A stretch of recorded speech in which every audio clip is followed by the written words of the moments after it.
மானஸ் பக்கங்கள். Hi friends, இது மாலிகாவின் கேளுங்க கதை கேளுங்க. மானஸ் எழுதிய மலரே மௌனமா. அத்தியாயம் 80. பிரகாஷும் புவனேஷும் ஒன்றாக பைக்கில் வந்து கொண்டிருந்தனர். வழியில் செல்வம் புல்லட்டில் சாய்ந்தபடி ஓரமாக நின்றிருந்தான்.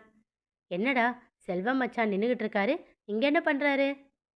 தெரியலையா அண்ணா, எதுக்கும் நீ பார்க்காத மாதிரி கண்டுக்காம தாண்டிப்போ. அது தப்புடா. நம்ம ஊருக்கு போகிற வழியில் நிற்கிறாரு, நம்ம பார்க்காம வீட்டுக்கு கூப்பிடாம போனால் அது மரியாதை இல்லை.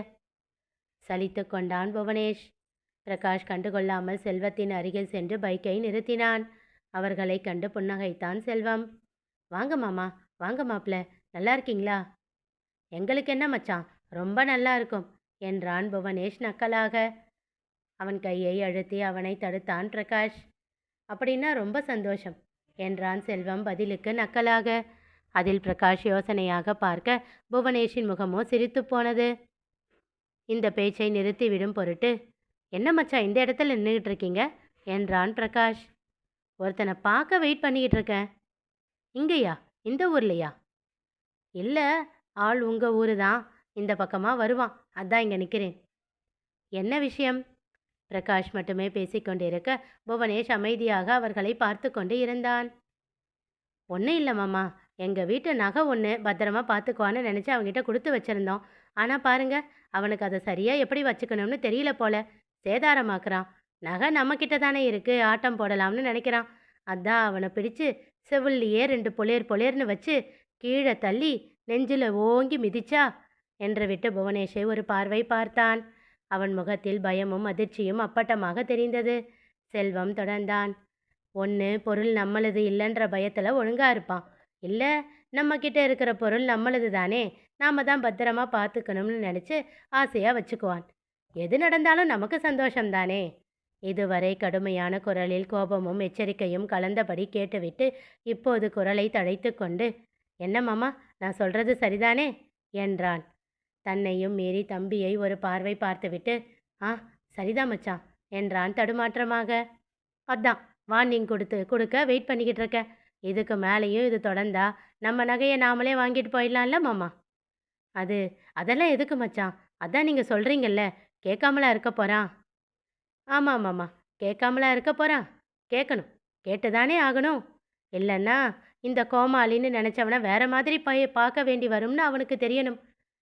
நகையை மட்டும் எடுத்துகிட்டு போயிட மாட்டேன், அதை வச்சு உருவாக்கின 2 குட்டி நகை இருக்குல்ல, காலத்துக்கும் கண்ணால் கூட பார்க்க முடியாதபடி பண்ணிடுவேன். அப்புறம் அவன் வாழ்க்கையை மட்டும் நிம்மதியாக இருக்க விட்டுடுவேனா என்ன, அப்படியே அவன் குடும்பத்தையும்.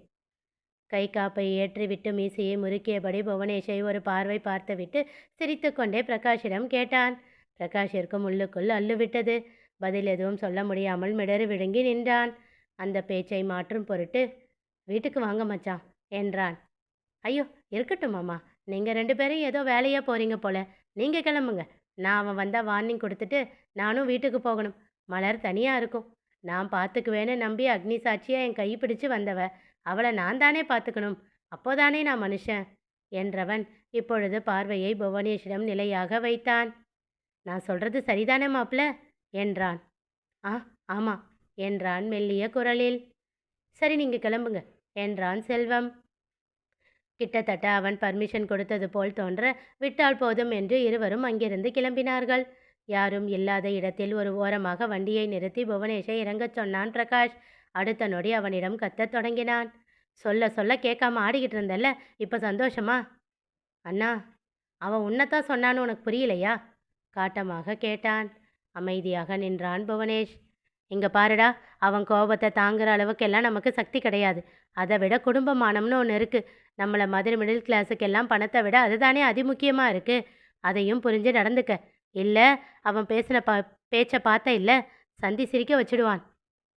புவனேஷின் முகம் இறுக்கத்தை தழுவியது. அதை கண்டு சில நிமிடங்கள் மௌனம் காத்தான். பின் தன் கோபத்தை தழைத்து கொண்டு மெல்லிய குரலில் பேசினான். இங்கே பாருடா, நீங்கள் 2 பேரும் புருஷன் பொண்டாட்டி தானே. 2 பேரும் மாறி மாறி கெத்து காட்டி என்னத்தடா சாதிக்க போகிறீங்க? அவள் அமைதியாக போராடுறதுக்காக உன் இஷ்டத்துக்கு அவளை எந்த பேச்சு பேசுகிற? அவள் வெளியில் கொட்டிட்டா கூட பரவாயில்ல, மனசுலையே வச்சிருந்தா தாண்டா அது விஷமாக மாறும். உனக்கு ஏன் அது புரியலை? கடைசி காலத்தில் உன் கூட வரப்போகிறது அவள் மட்டும்தான். அது உனக்கு புரியுதா இல்லையா? நான் என் குடும்பம்னு நான் இருந்துடுவேன். உன் பசங்க அவங்க வளர்ந்து அவங்க குடும்பம்னு பார்க்க ஆரம்பிச்சிடுவாங்க. அந்த நேரத்தில் உனக்குன்னு இருக்க போகிறது யாருன்னு நீயே யோசி. நீ ஒன்றும் சின்ன பையன் கிடையாது. உனக்கும் அந்த செல்வத்துக்கும் ஒரே வயசு தான். நம்ம வயசுலயே மச்சான் கிடைக்கிறதெல்லாம் குடுப்பினடா. மலை ஏற போனாலும் மச்சான் தயவு தேவைன்னு அந்த காலத்தில் சும்மாவா சொன்னாங்க? எனக்கு தான் அதெல்லாம் கிடைக்கல. இருக்கிற உனக்கு அனுபவிச்சுக்க தெரியல. நான் அவ்வளோதான் சொல்லுவேன். அப்புறம் உன் இஷ்டம். சொல்லிவிட்டு பைக்கில் ஏறி அமர்ந்து உயிர்ப்பித்தான். புவனேஷும் அமைதியாக ஏறி அமர்ந்தான். ஆர்த்தி பின்பக்கம் வேலையாக இருக்க ஹாலில் மேஜையின் மேலிருந்து அவள் செல்போன் ஒலித்தது. ஒரு முறை நின்று மறுபடியும் அது ஒலிக்க ஏதாவது முக்கியமான அழைப்பாக இருக்குமோ என்று எண்ணி சரண்யா அருகில் சென்று பார்த்தாள். அதில் செல்வத்தின் எண்ணை கண்டு திகைத்தாள். அதற்குள் ஆர்த்தி அவசரமாக ஓடி வந்து போனை எடுத்து பார்த்தாள்.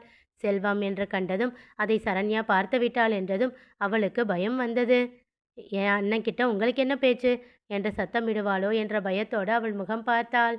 அவளோ எந்த உணர்வும் இன்றி அவளை பார்த்து கொண்டிருந்தாள். போனை எடுத்துக்கொண்டு தன் அறைக்குள் செல்ல போன ஆர்த்தியின் கையை பற்றி நிறுத்தினாள் சரண்யா. எனக்கு ஒரே ஒரு ஹெல்ப் பண்ண முடியுமா? சொல்லு சரண்யா. ஃபோன் அட்டன் பண்ணி ஸ்பீக்கரில் போட்டு பேச முடியுமா? உங்களுக்கு விருப்பம் இருந்தால் மட்டும்தான், கட்டாயப்படுத்த மாட்டேன் என்றவள் ஒரு நொடி நிறுத்தி, அண்ணன் குரல் கேட்கணும் போல இருக்கு என்றாள் எங்கோ வெறித்தபடி. ஆர்த்தி எதுவும் சொல்லாமல் அழைப்பை ஏற்று ஸ்பீக்கரில் போட்டாள். சொல்லு செல்வம். பிஸியாக இருக்கீங்களா அக்கா? வேணும்னா அப்புறம் பேசவா? இல்லை செல்வம், நீ பேசு. வேலையை முடிச்சுட்டு வந்து எடுக்க தான் லேட் ஆயிடுச்சு. அப்போ சரிக்கா. என்ன விஷயம் செல்வம்? மாப்பிள்ளை கிட்ட பேசியிருக்கேங்க்கா. கொஞ்சம் மிரட்டலாக தான் சொல்லியிருக்கேன். இனி சரண்யா கிட்ட ஒழுங்காக இருப்பாருன்னு தான் நினைக்கிறேன். என்ன இருந்தாலும் புருஷன் பொண்டாட்டிக்குள்ளே நேரடியாக வர்றது நாகரிகமாக இருக்காது. அதனால் மறைமுகமாக தான் பேசியிருக்கேன். ஆர்த்தி சரண்யாவை பார்க்க அதுவரை ஆச்சரியமாக அவளை பார்த்து கொண்டிருந்தவள் சட்டென்று முகத்தை மாற்றிக்கொண்டு பார்வையையும் திருப்பிக் கொண்டாள். செல்வம் தொடர்ந்தான். கொஞ்ச நாள் பாருங்கக்கா. எதுவும் மாறலைன்னா எனக்கு சொல்லுங்க. அடுத்து என்ன பண்ணுறதுன்னு யோசிக்கலாம். இல்லை செல்வம், சரியாகிடும். நீ விடு. ஏதாச்சும்னா கண்டிப்பாக சொல்கிறேன். ம், தேங்க்ஸ்க்கா சொன்னதுக்கு. பரவாயில்ல செல்வம். ஊரில் அப்பா அம்மா எப்படி இருக்காங்க? அம்மாவுக்கு மூட்டு வலின்னு சொன்னீங்களே, இப்போ பரவாயில்லையா? எங்க செல்வம், வயசானாலே இந்த மூட்டு தேய்மான பிரச்சனை தான். நீ ரீப்ளேஸ்மெண்ட் தான் பண்ணணும்னு சொல்லிட்டாங்க. அதெல்லாம் இப்போ சாதாரணமாகிடுச்சக்கா. சீக்கிரம் இன்னும் அவங்களுக்கு வயசாகிறதுக்குள்ளே பண்ணிடுங்க. பண்ணணும் தான் செல்வம். ஏன் அக்கா யோசனையாக சொல்கிறீங்க? ஆப்ரேஷன் பண்ணிடலாம்ப்பா. ஆனால் அதுக்கப்புறம் கொஞ்ச நாளைக்கா உங்களுக்கு உதவிக்கு யாராவது கூட இருக்கணும் இல்லை? அப்பாவால் தனியாக சமாளிக்க முடியாதே. ஏன், நீங்கள் போய் பார்த்துக்க வேண்டியது தானே? உங்கள் அக்காவும் வெளிநாட்டில் இருக்காங்க. அப்போது நீங்கள் தானே பார்த்துக்கணும். ஆமாம் செல்வம். ஆனால் எங்கள் பசங்களையும் பார்க்கணும் இல்லை? அவங்களுக்கு ஸ்கூல் இருக்கே. அவருக்கும் லீவ் இல்லை. எப்படி விட்டுட்டு போகிறதுன்னு தான் யோசனையாக இருக்குது. இதில் என்னக்கா யோசனை? சரண்யா தான் இருக்கால்ல, அவ இங்கே பார்த்துக்க போறா. ஆர்த்தி ஒரு முறை தயக்கமாக சரண்யாவின் முகம் பார்த்துவிட்டு, பார்க்கலாம் செல்வம், அதை விடு. மலர் எப்படி இருக்கா? ஒரு தடவை அவளை கூட்டிகிட்டு வந்துட்டு போகலாம் இல்லை என்றாள் பேச்சை மாற்றி. வர்றோங்க்கா, எல்லாம் சரியாகட்டும், அப்புறம் பார்க்கலாம். ஏன் செல்வம், சரண்யா மேலே உனக்கு ஏதாவது வருத்தமா என்றாள் சட்டென்று. சரண்யா அவள் கைப்பிடித்து வேண்டாம் என்பதைப் போல் தலையசைக்க அவள் கையை ஆறுதலாக பற்றினாள் ஆர்த்தி. அப்படியெல்லாம் எதுவும் இல்லைக்கா என்றான் இறங்கிய குரலில். இல்லை செல்வம், ஏன் சொல்கிறேன்னா, கொழுந்தனாரும் இப்படி நடந்துக்கும் போது நீ கொஞ்சம் சப்போர்ட்டாக இருந்தால் அவளுக்கு ஆறுதலாக இருக்கும் இல்லை? அதனால தான் கேட்குறேன். உதட்டை கடித்து அழுகையை அடக்கி கொண்டிருந்தாள் சரண்யா. ம், பேசுகிறேங்க்கா. இப்போவே பேசலாமே என்றாள் எதிர்பார்க்காத நொடியில். அதை கேட்டு சரண்யா திகைக்க, ஆர்த்தியோ அதனை கண்டுகொள்ளாமல், அவ இங்கே தான் இருக்கா, நீ பேசுகிறத கேட்டுக்கிட்டு இரு, கொடுக்குறேன், அவகிட்ட பேசு. இருவரின் பதிலையும் எதிர்பார்க்காமல் சரண்யாவின் கைப்பிடித்து அதில் தன் ஃபோனை திணித்தாள். செல்வமும் ஒரு நொடி திகைத்தான்.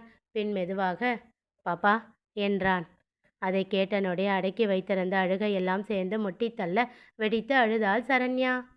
இனி நிகழப்போவது என்ன தெரிந்து கொள்ள தொடர்ந்து கேளுங்க, கதை கேளுங்க. மீண்டும் சந்திப்போம்.